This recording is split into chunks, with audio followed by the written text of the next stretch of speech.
Today we're breaking down the market flows from September 11, 2025, starting with SPY. On the dark pool side, we saw heavy concentration around the 650 to 652 range, with the standout being a massive $4.5 billion wall sitting at 650.26. That level is going to be important to watch for support and resistance. On the option side, the top call strikes were stacked around 653, 654, and 652. Showing bulls looking for upside continuation. On the other hand, the top puts clustered right around those same levels, with size leaning slightly heavier. The put-to-call ratio came in at 0.82, giving us a bearish lean for the day despite the heavy call activity. Shifting to QQQ, the tech index showed its own dark pool levels lined up between 575 and 580. The biggest premiums landed at 585.57 and 575.44, both in the $500 million range. Options flow leaned bearish here as well, with puts at 583 and 582 outweighing the call interest at 584 and 585.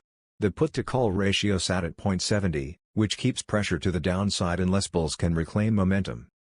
Looking at IWM, the Russell Small Caps, dark pool activity came in lighter but still notable.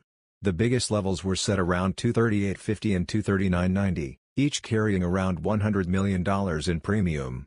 Calls were focused higher at the 250 strike and the 238 level, while puts concentrated down at 227 and 226. The put-to-call ratio for IWM ended the day at 0.90, another bearish tilt, though not as extreme as what we saw in QQQ. Finally, we have our new daily feature, unusual small and mid-cap buys. 3 names stood out today. First is Vimeo, ticker VMEO, which put up $34 million in premium and traded nearly twice its normal daily volume. It also triggered 3 golden trade signals, which is a strong sign of smart money involvement. Second is Potbelly, ticker PBPB,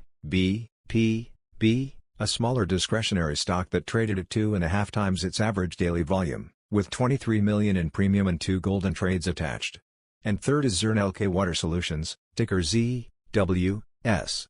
This industrial name saw $73 million in premium with volume 1.5 times average, and it also flagged 2 golden trades. So across the board, the major indices leaned bearish with puts outweighing calls, but under the surface we're spotting some aggressive buying in select small and mid caps. These unusual buys can be early signals of where money is rotating. We'll keep watching this daily and track which of these names turn into real movers.